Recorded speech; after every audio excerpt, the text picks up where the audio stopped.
I will do late night second. You'll see why after I read the first story. And today is Conan O'Brien's final show of his TBS incarnation. I'll talk a lot about that. But let's start with this from the Daily Beast. Donald Trump wanted his Justice Department to stop SNL from teasing him. That's the headline. The Daily Beast writes, it was the middle of Donald Trump's presidency, and he was yet again mad at Saturday Night Live, and he wanted the federal government to help him settle the score. In March 2019, the President of the United States had just watched an episode of Saturday Night Live and grew immediately incensed that the show was gently mocking him. Trump tweeted, it's incredible that shows like SNL, Not Funny / No Talent can spend all of their time knocking the same person, me, over and over without so much of a mention of the other side. Like an advertisement without consequences. Same with late night shows. Should Federal Election Commission and or FCC look into this? According to two people familiar with the matter, Trump asked advisors and lawyers in early 2019 about what the FCC, the court systems, and most confusingly to some Trump lieutenants, the Department of Justice could do to probe or mitigate SNL, Jimmy Kimmel, and other late night comedy mischief makers. To those who heard it, Trump's inquiries into what federal regulations could be used to bust the likes of Kimmel and SNL were more of a nuisance than a constitutional crisis. It was more annoying than alarming, to be honest with you, said one of the sources. However, the conversations further showed how the 45th U.S. president was keen on turning the country's top law enforcers into something more akin to his own personally retained law firm. Trump seemed disappointed to hear that there was no actual legal recourse or anything that the FCC or DOJ could do to punish late-night anti-Trump comedy. Trump asked, can anything else be done about it? And the insider said, I'll look into it. So, of course, the late-night hosts responded to this. Jimmy Kimmel said, President Snowflake asked to send the authorities in to stop us from making fun of him. Not only that, he wanted to get Guillermo to pay for the wall. Little did I know, I'm up here goofing on him. He's asking the feds to do what the hell knows what. Remember on the old Batman show where the Penguin had those henchmen in those bowler hats and the tight black shirts? That's what Trump wanted, a goon squad, a bunch of tough guys to rough people up because he can't take a joke. He can make one. In fact, he's made several. Eric, Ivanka, Don Jr., Kimmel continued, by the way, they say this happened near the beginning of the year. That was right around the time he had a summit with Kim Jong-un. Maybe you got the idea from him. I could be dog food right now. I'd be like, Alec Baldwin's the one you want. He dressed up as you. Colbert chimed in saying, folks, this is dangerous, disturbing, un-American, and why do I get lumped in with the other comedy mischief makers? All due respect to my dear friend James Tiberius Kimmel, but if the DOJ thugs are kicking down doors to round up the late-night chuckleheads that drag us off to Mar-a-Gulago to be assassinated, I should get more than, quote, and the rest. Colbert added, there has not been a presidential overreaction like this since Nixon sent Navy SEALs to assassinate the Smothers Brothers. This is so insane. Before the late night shows aired, Donald Trump released a statement blasting the Daily Beast report as fake. According to President Trump's statement, he said, the story that I asked the Department of Justice to go after ratings challenged without Trump, Saturday Night Live, and other late night losers is total fake news. It was fabricated. There were no sources, and yet the lamestream media goes with it. Oh, but there's more. Trump continued and said, I did say, however, that Alec Baldwin has no talent, certainly when it comes to imitating me. The one who had what it took was Darrell Hammond. Congratulations, Darrell Hammond. President Trump liked your impression of him. All right, Jerry Seinfeld will tackle a feature comedy about Pop-Tarts for Netflix. Yes, you heard the sentence correct. Today's show's just insane. Jerry Seinfeld will direct, produce, and star in Unfrosted, which is inspired by a bit in his latest stand-up special, 23 Hours to Kill. It is about the origins of the Pop-Tart. No date yet for Unfrosted, but why not? I'll watch. All right, everything else today is Conan. There's so much about Conan, and I bounced everything else to tomorrow. Vulture writes, the first time I interviewed Conan O'Brien, it was in the winter of 1994. He had just finished taping an episode of Late Night. In case I didn't mention this earlier, tonight is the last Conan O'Brien on TBS. That's why we're talking about Conan. Conan had been a talk show host for all of 6 months with barely 100 episodes under his belt, and things weren't going great. Most of the boomer critics at the time couldn't stand David Letterman's 30-year-old replacement. Ratings were so-so. Rumors were rampant that NBC was looking to bail. At that time, Conan said, I never thought this was going to happen overnight, that I was going to take over this time slot and everybody was going to hoist me on their shoulders after my first show. This is going to take a long time. The only thing I can do is get a core audience and build out from there. Conan is now 58. The writer caught up with him again. O'Brien expressed plenty of pride, but little nostalgia for the days of when he put it, he would take a bullet for a show when nothing was more important than proving he was worthy of being part of that small pantheon of comedians entrusted with a late-night program. So the writer says, hello, Conan O'Brien. It's our once every 7 years phone call, Conan. We're like cicadas. We grow underground, then reemerge and talk to each other about late-night TV and comedy, and then go back underground. Conan said, my story is an unusual show business story of someone getting such a big job at such a crucial time and people saying constantly that I wouldn't last 2 days, 3 days, or 4 days. I started just after Johnny Carson retired and he'd done 30 years. And I realized it's been 28 since Late Night with Conan O'Brien premiered, and I'm feeling good about stopping the night to night. I still want to make comedy and I still want to make funny stuff, but the night in, night out rhythm that started for me in September of 93 is kind of grueling. I'm feeling like I've done that. I did as best as I could, and while I still have some gas in the tank, I'd like to try a few other things. I can't tell you how I'll feel on that last night, which is tonight. I'm sure I'll feel sadness and some pretty strong emotions, but I think the overriding emotion is going to be gratitude that all of this happened. When I got started in comedy in 85, someone asked me what I dreamed about, and I said I dreamed about having a body of work. People can like what I do or not like what I do, but Jesus, there's a body of work there, and I'm really proud of a lot of it. Conan looked back at his 30 years saying, we've been going back over it. I've got to say, there's chunks of it I don't even remember. I watch it and I go, okay, that's cool. That's neat. I can't believe we did that. I can't believe I jumped through a plane of glass and fell 3 stories to do that. So I think that's mostly where I am, feeling that I'm ready to do the next thing. I love making stuff. I always want to make stuff. Long after anyone wants to see my stuff, I want to make stuff. But the night in, night out, hello, welcome, it's Monday.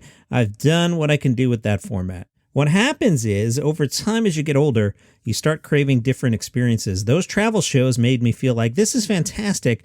I'm physically traveling around the world, meeting incredible people, making comedy that would show to live audiences, and they would laugh really hard. And I felt like we were able to craft them a little more and really work on them and think about them. It became, in a weird way, almost like when I was working on The Simpsons, and we would really craft an episode and think about it. With the travel shows, even though we had to shoot them over a period of a couple days, we were able to do a lot of research beforehand and put a lot of thought into it. And I felt like I was 30 years old again, having a new experience. The other thing was the podcast. That's interesting, isn't it? Conan said, I'm having interviews with all these fantastic people, and the conversation can go on for an hour, sometimes longer. We can take really strange flights of fancy. We could take turns that I didn't expect before the podcast started. I started to realize, wow, there's all these different ways to make stuff now that are using muscles I haven't been able to use, because for 28 years in late night, you talk to someone, you do 6 minutes, you break music, you come back, you do another 7 or 8 minutes. You're looking for the funny line to get out. I loved it. But I really want to make sure that whatever time I have left in my life to make comedy, I'm changing it up and challenging myself as much as possible. So this feels like the right time. I don't think I'm going to wake up the next day and think, shoot, I wish I could do another week. Feels like it's time to move on to the next phase, whatever that is. Conan continued, I remember before the pandemic feeling that we needed to keep trying to innovate and change in order to freshen things up and keep it exciting. It's why we went to a half hour. It's why we tried to strip it down. It helped us get out of what I call the lines on the highway. When you've been riding for miles and miles and you just keep looking at the lines on the highway, you can go to a trance and not even be aware that you're driving 65 miles an hour. I'm just trying to get the word out that if you see me on the highway, get out of the way. I'm probably unaware that I'm driving. But for me, even if I'm not youthful anymore, my comedy is youthful. I've always had a very silly, energetic approach to comedy, and I can't even fake it. So we were definitely making a lot of changes, try and keep myself completely engaged and giddy and excited. Worked for a while, but then the pandemic certainly didn't help. But I don't think it changed the timetable much. It's possible it accelerated things to a degree and made this final day pushed up a little bit. Plenty more with Conan O'Brien after the break. Vulture asked, how do you view the time from the start of Late Night in 93 until now? Is it one long continuum of shows with different formats, or are there more distinct eras in your late night career? Great question. Conan's answer, the first 3 years of Late Night was one experience, which felt like being in a street fight just to stay alive. The first 3 years of Late Night felt like that sequence in Indiana Jones when he's on the truck and he climbs in the window and punches the bad guy up, and the bad guy punches out the window and he goes completely under the truck, climbs over the backside, climbs on top of the truck, and then comes back through the windshield and punches the guy off a cliff. That's the best visual representation I have for the first 3 years of the Late Night show. Then you switch into this other area, the last 16 years of Late Night. Then you get into the Tonight Show period, which is brief, shockingly brief.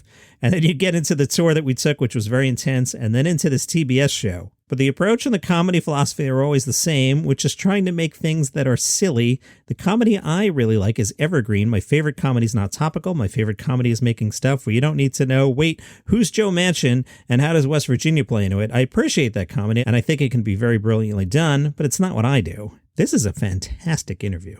This is in Vulture. Conan talked about when he almost went to Fox, and he said he wasn't really caught up in all the late night wars. It was actually nice for a long time at NBC at late night because I wasn't caught up in all that. We were on at 12:30 at night, and once we got to the point where we were stable and doing well, we were allowed to play, and we had a lot of freedom. Then I went through the whole Tonight Show craziness. After all that, I remembered feeling, all right, what are we going to do now? There's a chance we could go to Fox, but it was problematic because I don't think Fox had the affiliates lined up, so we might have had to start out being only partially carried by affiliates. That wasn't too appealing. Then he met with TBS and thought, okay, maybe this won't sound cool to people, but I know I have to go somewhere where I can take my people, we'll be taken care of, and we get to set up our own little workshop and get to work and make the kind of toys we like to make. And here we are 11 years later. I can't say enough good things about TBS. I don't know what would have happened if we had gone to Fox. Maybe it would have all worked out, but I'm not eager to get in a time machine and find out. Conan said there are certain clips that are out there, certain moments that people see, and they keep bouncing around. People watch them like they just happened. I was outside the theater where we shoot our show about 2 months ago. A guy stopped, his truck pulled over. Hey, Conan, caught you last night with Wilt Chamberlain. That was hilarious and fantastic. And I thought, when did I talk to Wilt Chamberlain? I looked it up, and he was on the show in 1997, and I think he died in 2000. Sorry, that's not funny that Wilt died, but it's funny. You can ask, what is late night TV now? Because there's so many people who don't watch it late at night. So many people just want to see the clips and then watch it the next day or the day after that. In 1993, if you weren't up at 12:35 and saw the show, you missed it. It was gone. But it's so nice now that if you're making comedy and some of it's worthwhile, the stuff tends to get around. That's the blessing of the modern era. We're in a world where any late night host who stumbles upon something really good, it's going to get out there.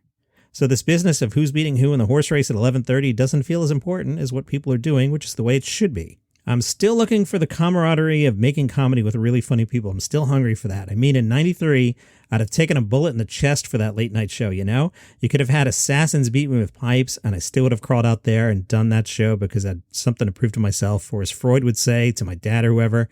That defined this whole chunk of my career. This last period, especially at TBS, we've worked hard and pushed ourselves, but we've also had a lot of fun, and I'm proud of a lot of the work, and things are not as life and death as they used to be. I have no interest in revisiting that period. I do not romanticize it. I mean, if you knew me back then, I'm glad I've made it to this, I'll say that. I want to have a lot of fun with the end of the show, and I want people to be laughing and then just sort of notice, hey, where'd he go? Vulture asked, what about full episodes of your past shows, particularly from the late night era? Will we ever get access to those? Is there a plan? Conan said, my agents hate it when I say this, but if someone showed up and said, look, you're not going to be able to make a dime. It all goes to ExxonMobil, but we figured out a way to just show your clips forever into the future on this one place in high def, I'd be absolutely delighted. We did a huge undertaking. It took forever, but we went back through all that old stuff to digitize it and put it up there. He's talking about the Team Coco website.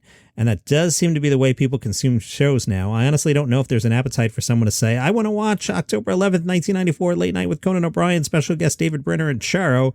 There might be with real intense TV historians, but I think most people want to see the funny clips. I'm really happy we're able to work a way to put our stuff out there and get it out in the right format and everything. That was a white whale I was pursuing for a while, and I'm really glad we could work that out. Conan addressed one of the challenges in airing old things is clearing the musical rights. He said, you can't get the clearances. That's an issue. We were so naive and such kids. We'd do a comedy piece and would score it with Led Zeppelin and not think about it. So we'd have to go back and remove Stairway to Heaven or A Day in the Life. We don't know. We didn't know what we were doing. We just think of the perfect tune for the sketch and would do it. And then we start to realize, oh, if we do this again, we're going to owe Jimmy Page $2.4 million. I'll tell you one funny thing.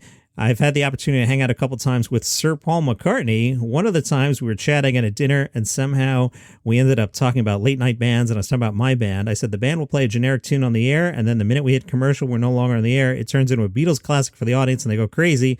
Then when we come back from the commercial, just before the light comes on, we go back to the generic song. And Paul McCartney said, what do you do that for? And I said, so we don't have to pay you anything. And as I recall, he wasn't laughing. Continuing from this Vulture article, and as much as I'm reading, there's a lot more here. You should seek this out. They asked him about his HBO Max show. Conan said, I don't know exactly what it is. I've been talking to the HBO Max people who've been terrific. They're really nice, and they seem very smart and great collaborators. I do think whatever it is, I want to double down on field pieces where I'm out with a camera, because I think when we get those right, they're distinctive. I don't want to leave and then come back and do a show that feels like we get this from other places. I'd like to contribute something of worth. So whatever the next show is, I think we would try and double down on the things I enjoy, things I feel, when done well, have some merit and silliness. I will not be fighting crime. It'll definitely be into 2022 before people say anything. I don't want it to be too long, but I want people to be shocked at how I've aged when I show up for the new thing. I can do that pretty quickly, but you got to give me at least 6 months. But I want it to be upsetting to people what I look like when I reemerge. And I'm going to act like I always have.